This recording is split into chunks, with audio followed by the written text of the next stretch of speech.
hari inshuti zitishimira ko wabaho neza, hari inshuti zitishimira ko wajya famiye nziza.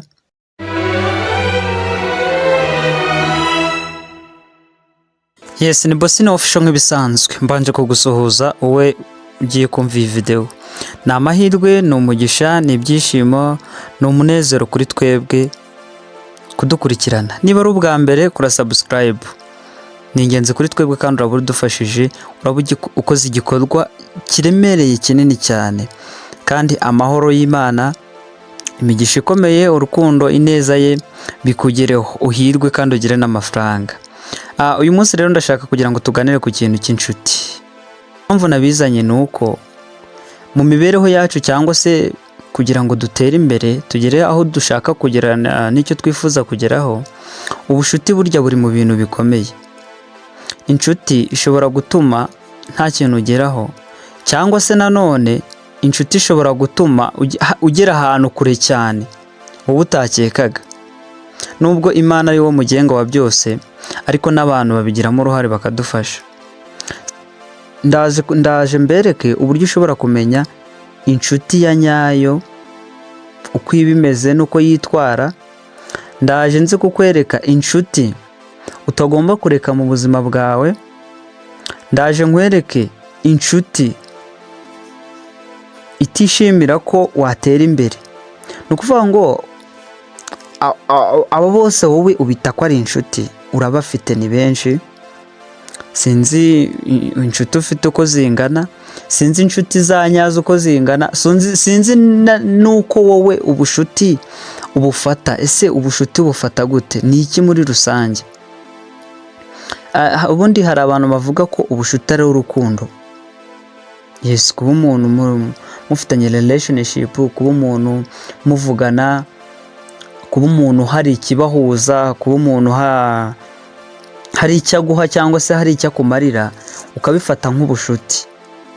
Ni ukuvuga ngo ubwo ntabwo ari ubushuti. Ubushuti ni iki? Cyangwa se ubushuti icyo ari cyo?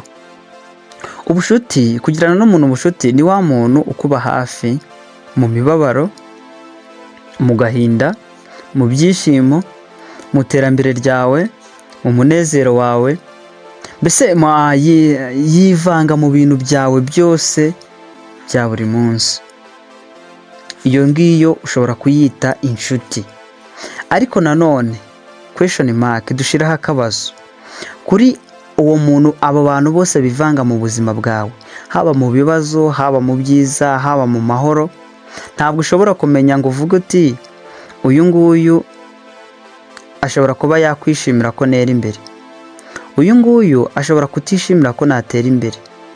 Ni ukuvuga ngo ikintu tugiye gusobanukirwa cyangwa no kumenya, ni ukumenya uko wakwirukana inshuti mbi mu buzima bwawe bwa buri munsi. Kuko hari inshuti rega zituziritse, hari inshuti zidashobora kumva ko watera imbere cyangwa kumva ko wazirengaho. Uhembwa umushahara w'ibihumbi 100, we ahembwa umushahara w'ibihumbi 120, si ibihumbi 20 akurusha, ariko yumva ko, kandi ni inshuti yawe, yumva ko udashobora kurenga ku bihumbi 100 uriho none. Nyumvira ngo iyo ni inshuti. Ni inshuti afite inzu, wowe urakodesheje, ariko mu buzima bwe yumva ko byibura nawe uwifashe ukagura inzu byamubabaza, kandi ni inshuti yawe. Urumva ko ni ikibazo. Urumva ko izo nshuti dufite tugomba kuzirukana mu buzima bwacu bwa buri munsi, kuko ni za nshuti zituma tudatera imbere. Noneho tukagumana za nshuti zifuza ko natwe twatera imbere, tukagera aho bageze, cyangwa mu kimwe tukanabarengaho. Burya iyo niyo nshuti nyanshuti. Inshuti igufasha ku buryo ushobora no kuyirengaho we uko ameze cyangwa n'uko abayeho, cyangwa se ya nshuti igufasha ikagera ku rwego nawe ariho. Urumva byiwa, iyo niyo nshuti twagakwiye kugumana mu buzima. Sasa rero ikintu nje hano kugira ngo twige, ni ukugira ngo twige ku nshuti tugomba kwirukana cyangwa se kuvana mu buzima bwacu bwa buri munsi. Ya nshuti ituma tudatera imbere, ya nshuti ituma abana bacu batiga, ya nshuti ituma tutagira amanota meza muri classe, ya nshuti ituma tutabona akazi. Izi nshuti zose zirahari kandi mu buzima bwacu zirimo. noneho ikigusetsa n'ikimenyimenyi, izi nshuti ahantu uzazimenyera, ya nshuti dushaka kwirukana mu buzima, niyo nshuti iguhamagara. Wayumvise? Icyo ni icya mbere, iguhamagara buri munsi. Simvuze ko umuntu uguhamagara buri munsi atari inshuti yawe nyakuri, ahubwo tugiye kureba ibintu bigize wa muntu utari inshuti nyakuri, wa muntu wifuza ko utamurengaho cyangwa se wifuza ko utatera imbere. Araguhamagara buri munsi. Uti gute? Buri munsi gute? Niwe muntu muvugana iminota myinshi ariko nta kintu cy'ingenzi mwavuganye. Uzabigenzure. Umuntu utari inshuti nyakuri kandi byitwa ko ari inshuti yawe, muvugana igihe kirekire, muvugana amasaha menshi, muvugana buri munsi cyangwa se mu minsi 3 mu cyumweru, ariko usubije amaso inyuma ibiganiro byose mwigeze kugirana, nta kintu cy'ingenzi kirimo yigeze akuvugisha, nta kintu cyubaka kirimo, nta nama nzima yigeze akugira mu bintu byose mwavuganye. Icyo ni ikintu cya mbere, kandi ugishireho question mark, ukigenzure mu nshuti ufite. Urebe inshuti muvugana uko zingana, urebe amasaha mumarana muvugana, nurangiza ushishoze neza, ukurikirane ikiganiro cyanyu, rimwe uzigera ukikodinge ikiganiro cyanyu mwagiranye, uzumve niba hari inama nzima yigeza kugira mu buzima bwanyu mubanye. Iyo ni inshuti ya mbere ugomba kwirukana mu buzima bwawe, kuko iyo nshuti nta kintu ishobora kukugezaho. Swate, iyo ni inshuti ushobora kuyibwira ko ufite umushinga runaka, yarangiza we akakwereka uburyo bidashoboka, akakwereka uburyo utazabishobora. Wabyumvise? Umubwiye ko ugiye gutangira gucuruza, umubwiye ko urugero ufite 500,000, ariko aho kugira ngo agusapotinge, we akweretse ko mu 500,000 ahise agukorera umubare, ahise akubwira ko 500,000 imisoro iri hano hanze, iyi misoro yo mu Rwanda uzayishobora. Cyo si icyambere saguciye intege. Icya kabiri, amazu yo muri iyi minsi ko yuriye, kwishyura inzu kare 100,000 uzabibasha. Saguciye intege. Tugeze ku cya kabiri. Icya gatatu, akubwiye ngo ibicuruzwa byo mu Rwanda byarahenze, nta kintu ushobora kurangura ngo wungukeho amafaranga arenze 1,000, kandi imisoro iri kubara, inzu iri kunguka. Urumva, aho kugira ngo agufashe kumanaginga y'amafaranga yawe, ya bije yawe wamuhaye ya capital, ahubwo we ahita atangira kukwereka ibintu bitazashoboka. Aho kugira ngo agusapotinga, akubwira ati ngaho tubibare, turebe niba imisoro uzishyura ya, inzu ukishyura ya, etajeri ukayishyura ya, ukaranguza ya, ese turebe niba bizavamo. Ahubwo we ikintu ahita akubwira, ahita atangira akaguca intege. Ibi ntabwo uzabishobora, ibi ntabwo uzabishobora, ibi ntabwo uzabishobora, ibi ntabwo uzabishobora. Ni ukuvuga ngo iyo niyo nshuti ufite nonaha ugomba kwirukana mu buzima bwawe bwa buri munsi, kandi ibyo nkubwira ni ukuri. Nonaha genzura abantu mujya muvugana kuri telefone, genzura abantu mujya muganira, nusanga uwo muntu arimo uhita umukura mu buzima bwawe bwa buri munsi. Nta kintu yazakugezaho, Jonas Panda kurahiye, nta na kimwe. Iyo ni inshuti ya mbere tuvuyeho. Inshuti ya kabiri sasa ugomba kwirukana mu buzima bwawe bwa buri munsi, ni ya nshuti izi neza ko nta mafaranga ufite, ariko arakubwiye ngo weekend tuzajye hehe, tuzajye mu birori, tuzajye muri birthday y'umuntu. Urumva? Ubwo iyo ni inshuti kandi azi neza ko nta mafaranga ufite. Ni ya nshuti izi neza ko nta mafaranga ufite, ariko arakubwiye ngo nguriza. Inshuti yanjye, wangurije 5,000, kandi azi neza ko nta mafaranga ufite.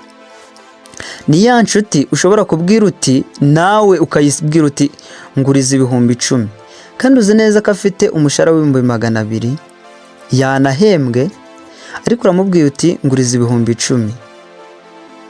uzi ikintu akora, ahita akubwira impamvu, kandi impamvu akubwiye haba igihe wumvise itumvikana cyangwa ukumva aranakubeshya.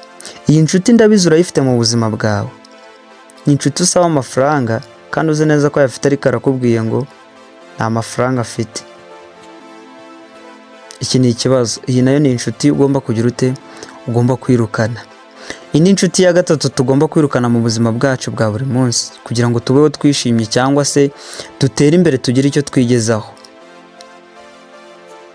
Inshuti itishimira izindi nshuti zawe. Iki ni ikibazo. Ni ikibazo. Ubundi baravuga ngo inshuti nziza igusiga indi.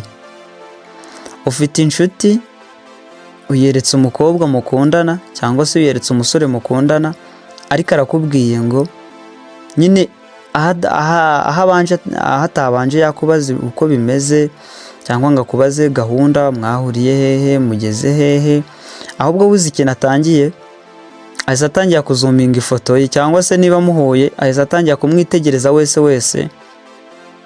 Urumva atangiye kureba physically uko ateye, uko ameze, we atangiye kureba twabyita gute, physical appearance yiwe, atangiye kureba uko ateye ibice bye by'inyuma. Iyo ntabwo ari inshuti, nayo ushaka wagira ute, wayikura mu buzima bwawe bwa buri munsi. Uti iki mpamvu ugomba kuyikura mu buzima? Iyo nshuti ugiye kumwereka ntabwo azi ahantu mwahuriye, ntabwo azi icyabahuje. Urugero, ushobora kuba warahujwe nawe kubera yagutabaye, kubera yakurwanyeho wari ugeze mu bihe bibi, kandi uwo nguwo uri kumwereka we nta kintu ajya gufasha, ariko niwe ugize ute, niwe urimo kumunenga. Ndakwinginze izi nshuti zikure mu buzima bwawe. Izi nshuti numaze kuzikura mu buzima bwawe, uzatangira gutera imbere, uzatangira kumenya ibintu byawe nta muntu ubigupangiye, ukavuga uti ibintu byanjye ngiye kubyimenyera, ngiye gukora iki, n'ibipfa bizapfa ari ngewe ubigize ute, ubyikoreye, nta muntu ubizi. Ni ukwimenya. Noneho sasa iyo utangiye kwimenya, abantu batangira kugushaka, abantu batangira kugukumbura. Uzarebe hagiye igihe umuntu akoze ibintu runaka muri sosiyete, bijya bibaho, barangiza bakabaza ngo se biriya bintu ninde wabikoze, ukumva baravuze ngo ni runaka, nawe uti runaka, tubware runaka, yawe birumvikana. Kubera iki byumvikana? Kubera iki batamujajinga? Yuko bazi amahame n'imipaka y'ingenderwaho, bazi ko ari umusazi, bazi ko avuga cyane, niba yavuze no discussion, nta kindi twarenzaho. Tuzi ko ari umuntu ucecetse cyane, utajya uvuga, niba ko kacecetse just nta kintu tugomba kurenzaho. Urumva nawe wagakwiye kugira amahame yawe ngenderwaho. Niba ari uguceceka ugaceceka, niba ari ukuvuga ukavuga, niba ari amarangamutima yawe ushaka kugaragariza umuntu ukayamugaragariza, nyine ukamenya aho ugomba kutarenga, ukamenya ibyo ugomba kuvuga n'ibyo utagomba kuvuga, ukamenya ibyo ugomba gusangiza abantu n'ibyo utagomba kubasangiza. Ni ukuvuga ngo ikintu cya mbere narinje rero ngo twigeho ni ubushuti bwacu muri rusange, ubushuti tuba twifitiyemo twebwe ubwacu, ubushuti tugirana hagati yacu, inshuti zituma dutera imbere, inshuti zituma tudatera imbere. Ni iki nashaka kukwereka, kandi izi nshuti mu buzima bwawe uzigenzure, urazifite. Izi nshuti rero ufite, numara kuzirukana uzaba ukoze icyo twita gukubita inyatsi cyangwa kwirukana umuzimu. Uzabasha gutera imbere, icyo uzajya ugenda ukora cyose kizagerwaho nta kabuza. Reka tuzahura ubutaha turebera hamwe sasa noneho ni gute twebwe twakwishakira inshuti. Tumaze kubona ko tugomba kwirukana za nshuti zacu zidafite umumaro kuri twebwe. Noneho twagakwiye gukurikizaho uburyo twagakwiye kuvuga ngo ni gute noneho washaka inshuti ya nyayo y'umumaro, inshuti izagufasha, inshuti ishobora kukugira inama, inshuti ishobora kukwitaho, inshuti ishobora kuguha urukundo, inshuti ishobora kuguha ibyishimo, atari ya yindi kuzanira umubabaro. Ese nayimenya gute? Nicyo kintu nshaka kugira ngo tuzakurikizeho. Iyi be part 1 ivuga kwirukana inshuti zitadufitiye agaciro mu buzima bwacu bwa buri munsi. Noneho part 2 ize ivuga ku buryo ku nshuti ushobora noneho kugumana mu buzima bwa buri munsi, n'uburyo wazibona, n'uburyo wazishaka, kandi n'ikintu wakora kugira ngo uzigumane. Kuko hari inshuti uba ufite ubona zigufitiye akamaro kanini mu buzima bwa buri munsi, ariko ukavuga uti se izi nshuti ko nshobora kuzazitakaza, ni iki nazajya nzikorera, ni ubuhe buryo nazajya nzifatamo? Rero icyo nicyo nshaka kugira ngo tuzigeho. Mwibutsa kuba warakoze subscribe hano, ni ingenzi, ni umugisha, ni amahirwe kuri twebwe, ni ibyishimo, natwe tukaguha icyo tugomba kuguha. Niba utarakora subscribe ari ubwa mbere ubonye iyi video, ari ubwa mbere ubonye iyi channel, kora subscribe, ukore na like. Bikaba byiza uteye commentaire. Burya iyo umuntu ateye commentaire mutugaragariza ko turi kumwe, mugaragaza ko ibiganiro byacu mubikunda, bigaragaza ko ibiganiro byacu muba mwabibonye, hanyuma natwe mukadutera motivation, mukadutera imbaraga zo gutuma tugira ko dushaka ibyo tugomba kwigana kandi bidufitiye akamaro. Ciao ciao, ndabakunda.